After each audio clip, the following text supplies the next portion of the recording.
I got this question some time back asking what really BMI means, because in like mediclaim policies and everything आपको वो लिखना पड़ता है ना कि आपका हाइट और वेट मेजर करते हैं, आपका BMI लिखते हैं, देन दे टेल यू कि whether you are underweight, overweight, obese, whatever. तो उसके रेंजेस होते हैं. जैसे कि आप 18.5 के नीचे है तो अंडरवेट है. तो उसके पहले BMI क्या है? BMI का बहुत ही सिंपल फॉर्मूला रहता है, दैट इज kg पर मीटर स्क्वायर. मतलब आपका वेट kg में और डिवाइडेड बाय आपकी हाइट मीटर में. लेकिन ठीक है, तो वो जो भी रेशियो आता है उसको कैटेगरीज होते हैं कि अगर आपका वो रेशियो 18.5 से नीचे आ रहा है तो आप अंडरवेट है. अगर आपका उसके फ्रॉम 18.5 ऑनवर्ड्स टिल 24.9 मतलब 25 के नीचे है तो आपका नॉर्मल है BMI. 25 से ऊपर है तो आप ओवरवेट है, 30 से आगे आप ओबीज है. ठीक है, this is how it is calculated. तो मेन प्रॉब्लम वेट या BMI मेजर करने से ये है कि वेट में कभी ये नहीं आप आइडेंटिफाई कर सकते कि आपके मसल्स, बोन डेंसिटी मतलब बोन्स और आपके अदर टिश्यू, ऑर्गन्स, ये सब का वेट कौन सा है और आपके फैट का वेट कौन सा है. उसमें कोई डिफरेंशिएशन सिर्फ जब हम वेट मेजर करते हैं तो उसमें होता नहीं है. तो आपके मसल्स, आपकी बोन्स, आपके other tissues like connective tissues, tendons, ligaments, आपका जो भी इंटरनल ऑर्गन्स है, even skin, all this is considered lean mass. Okay, तो that mass is really really good. मतलब आपके मसल्स या बोन्स का अगर वेट ज्यादा है तो वो एक्चुअली बहुत ही अच्छी चीज है. तो इसलिए आपका वेट या आपका BMI is not a very good measure of your health and fitness, क्योंकि उसमें कोई डिफरेंशिएशन नहीं है कि फैट का कितना है, मसल्स का कितना है. तो usually people who are well built और मस्कुलर वो हमेशा ओवरवेट BMI में फॉल करते रहते हैं. तो नेक्स्ट क्वेश्चन जो मेरे को पूछा गया था उसमें ये था कि मेरा कोई तो मेडिक्लेम के लिए टेस्ट हुआ एंड मेरा BMI नॉर्मल से ज़्यादा है, तो उस पर मेरे को मतलब how should I take it? Is it something very serious और whether that BMI calculation apply to me, मतलब मेरे लिए एप्लीकेबल है क्या? तो उसका सिंपल आंसर ये है कि if you are somebody who has been working out properly, regularly, and you're also eating healthy and sleeping properly for more than a year, there are very high chances that the BMI is actually showing muscle weight. So in that case, you don't have to worry because you have already staying fit and being active. But if you are somebody जो अभी बहुत ही sedentary lifestyle में है, जो सिर्फ बैठ के काम करते हैं, कोई एक्टिविटी नहीं है बहुत टाइम से, खाना भी बहुत कुछ मतलब जंक खा रहे हैं, पैकेज खा रहे हैं, और स्लीप भी ऐसे मतलब कभी कोई पैटर्न नहीं आपके स्लीप का, देन यस, तो वो BMI को आपको serious then you should take that BMI का रीडिंग वेरी वेरी सीरियसली. ठीक है, तो और एक चीज़ आती है अभी वेट मेजरमेंट में कि वो फैट परसेंटेज मेजर करने के इक्विपमेंट्स आते हैं. तो एक्चुअली द थिंग इज कि वो जो भी हम जिम सेटअप में यूज़ करते हैं नॉट वेरी एक्यूरेट. तो एक्चुअली जब एथलीट्स या फिर थोड़ा उनके लिए जो फैट और मसल और बोन की डेंसिटी ये सब मेजर होता है तो वो इधर डेक्सा स्कैन से या पॉड करके एक मेथड होता है एयर डिस्प्लेसमेंट का, तो वो लैब सेटअप में होता है which is not, it's very expensive plus it's not widely available. तो जो आपका जिम में जो भी बॉडी फैट का मशीन होता है मतलब दोज रीडिंग्स आर बहुत रिलायबल नहीं है. प्लस छोटे जो चेंजेस है आपके बॉडी में, मतलब सडनली कोई आप 5% बॉडी फैट नहीं लूज करते हो तो वीक ऑन वीक या मंथ में you lose may be 1% of body fat, 1.2%. तो वो स्मॉल चेंजेस बहुत अच्छे से डिटेक्ट नहीं करते. तो जब आप उस पर चढ़ते हो next time you feel disappointed कि यार कुछ भी नहीं हुआ. But don't worry too much if that machine isn't showing lot of difference. ठीक है, so that's about the measurement part of your weight, body fat and BMI. तो अभी इस तीनों का मैंने जैसे कि मैंने बताया कि इसका सबसे इम्पोर्टेंट यूज आपकी ये मेजरमेंट्स का ये है कि आपको रियलाइजेशन हो कि something you are doing wrong and you need to fix it. The moment you have that realization, the moment you start working out, the moment you start eating home cooked fresh meals and you start recovering properly, sleeping properly, then I would suggest please throw those scales out. I will explain you why I'm being very strict about not measuring your weight and BMI frequently.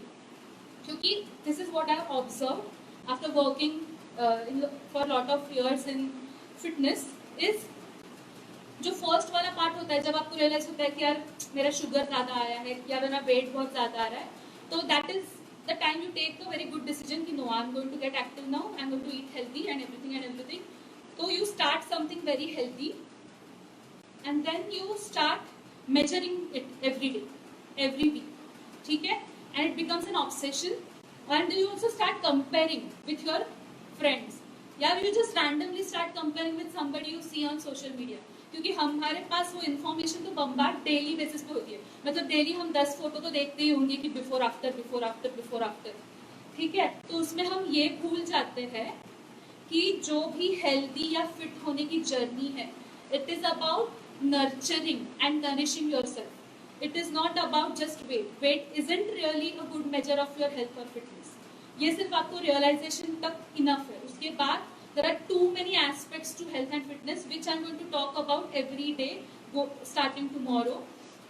तो ये गलत जो unhealthy relationship हम start करते हैं अपने body के साथ और अपने वेट के साथ, तो हम देन व्हाट हैपेंस, एक तो मैंने बहुत लोग देखे जो सुबह भी वेट मेजर करते हैं, शाम को भी वेट मेजर करते हैं, या जो हर वीक मेजर करते हैं और literally they get upset about like 200 ग्राम ही कम हुआ या मेरा ना अभी ½ kg वेट बढ़ा है.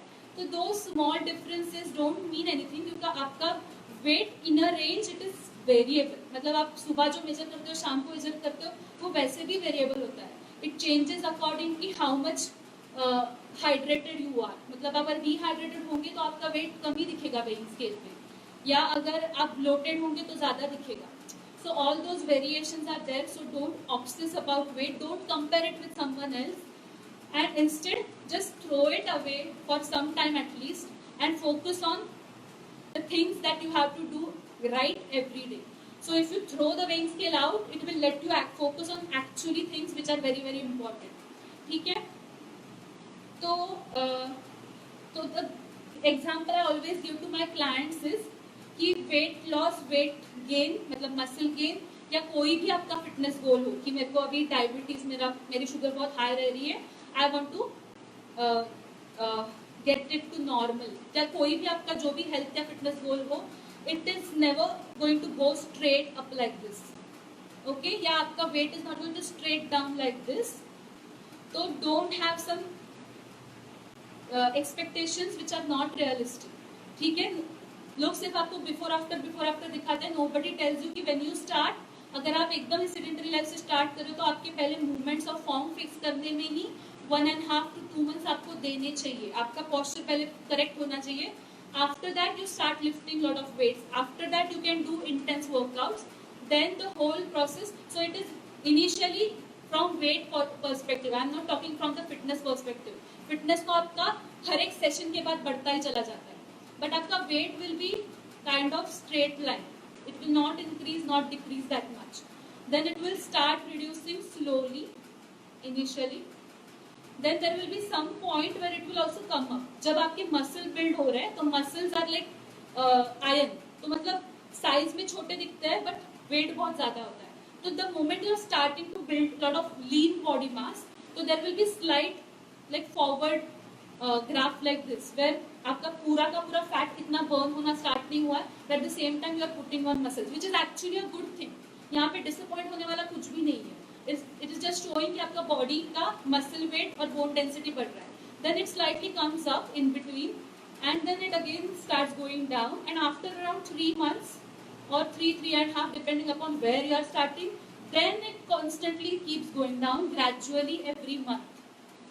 तो don't think that it is going to go up और गो डाउन लाइक दिस. ठीक है, तो अभी वेट के बारे में हेल्दी एटीट्यूड क्या है. सो डोंट, तो I want to quote this because one of my clients told me this, Pritam मुझे अच्छा तभी लगेगा जब मेरा 2 kg वेट कम होगा. Only then no I am going to feel good. तो ये आपको नहीं लगता यहाँ पे कुछ गलत है? आप सोचिए हम केजीज में क्या क्या चीजें मेजर करते हैं। हम केजीज में आलू प्याज लाते हैं, या फिर केजीज में हम चिकन लेके आते हैं, जिसके बारे में भी अब लोग बोल रहे हैं कि don't look at your food just like कि इतनी quantity, think of your food as something which is living thing which is nourishing you. तो जो आप एटीट्यूड आपके फूड के बारे में भी नहीं रख सकते, how can you have that attitude about yourself. Imagine this situation कि जैसे हम बोलते हैं कि ½ kg चिकन लाना है मार्केट से, तो इमेजिन कोई HR है, उसके पास रिक्वायरमेंट है ये कि हमें ये काम के लिए बंदे हायर करने या बंदियाँ चाहिए, so we want to hire for these roles, और they go out in a market की सेइंग कि 200 kg लोग लेके आओ। Do you realize how ridiculous this is? Like identifying with your weight and making that your identity. Okay, so that is very unhealthy. So every time you think and start obsessing about weight, tell yourself that I'm much more and I'm a person, not just the weight on the weighing scale. ठीक है? I have my own identity. I don't need to compare my weight with someone else, or I don't have to compare my weight with what I used to weigh like 5 years, 10 years back, and or what I used to weigh when I was a kid. Obviously, you are not going to weigh the same. Other thing, because हमारा ऐसा नहीं कि हम सिर्फ अपने wait के बारे में इतने सजग है, हमको सबके वेट के बारे में पढ़ा रहता है। This is, I think this is very Indian thing to do. मतलब मैंने इतना ज्यादा बाहर के लोगों को ये करते हुए नहीं देखा है, I might be wrong, but when you meet that person for the first time, what they ask is, they greet you, say maybe good morning, good afternoon, how are you, how is your week going, ठीक है, ऐसे greet करते हैं। और I am also culprit, when we greet ना India में, we are meeting, maybe I am meeting my friend after like 2 years, and the first thing I say, अरे तू तो मोटा हो गया। How is that a small talk? मतलब आप पहली चीज अगर किसी के बारे में यही नोटिस कर रहे हैं, तो आपको लग नहीं रहा है कि आपका कुछ you need to grow as a person, you need to mature little bit more. आपको कुछ पड़ी नहीं है कि what they have been doing, कि 2 साल से वो क्या क्या कर रहे हैं, उनकी लाइफ में क्या क्या नया हुआ, कि उन्होंने क्या क्या सीखा है, उनकी अभी हेल्थ कैसी है, how is their fitness, are they doing something, are they eating well, are they sleeping well, are they good, are they healthy. कुछ फर्क नहीं पड़ता आपको। व्हाट यू नोटिस इज, ए तू तो मोटा हो गया, बहुत पतली हो गई। मेरे को आजकल ये बहुत आता है। Every person I meet after some time, अभी कोई लोगों ने तो वीडियो में भी लिखा होगा कि a you have reduced so much. तो रियलाइज कि आपका ये जो थिंकिंग है अपने बारे में भी और लोगों के बारे में भी थोड़ा तो गलत है। आपको नहीं लग रहा है ऐसे कि मतलब you are just thinking about weight and thinking about how someone is looking, you are not really concerned about उनकी हेल्थ क्या है, उनका फिटनेस क्या है, ठीक है? तो हम इस देखो, सब लोग ना अपना अपना वेट खुद उठा के चलते हैं। कोई राधे माँ तो है नहीं कि जिसको आपको उठा के लेके जाना है। Then why should their weight be your concern? आप अपने हेल्थ और फिटनेस के बारे में सोचिए, उनको अपने हेल्थ और फिटनेस के बारे में सोचना दीजिए। अगर आपके इंटेंशंस भी बहुत अच्छे होते हैं, बहुत बार we really want them to like start some healthy habits, तो तब एक ध्यान रखना है कि उनको जो भी नेसेसरी इंफॉर्मेशन, और जब तक वो सुनना चाह रहे उतनी ही दे, ठीक है? क्योंकि हर एक का जो रियलाइजेशन है कि हाँ I want to get fit और I want to get active, वो खुद से होना चाहिए। You can not force it on someone. Like for example, even if I'm like a personal trainer, I cannot like randomly find people and try telling them, oh no, you have to get fit. Your fat percentage is this much, and your reports are not good. No, this has to come from inside, and only when it is coming from inside, it will be long lasting. And वो अपने दिल से करेंगे, and they won't be forced. और ये ऐसे punishment नहीं लगेगा. Your workouts, your healthy eating, your sleeping, and all these good habits shouldn't feel like punishment. It's a process of nourishment, not punishment. Think about it today, and hopefully I will see you all tomorrow at the same time with a renewed attitude towards your health and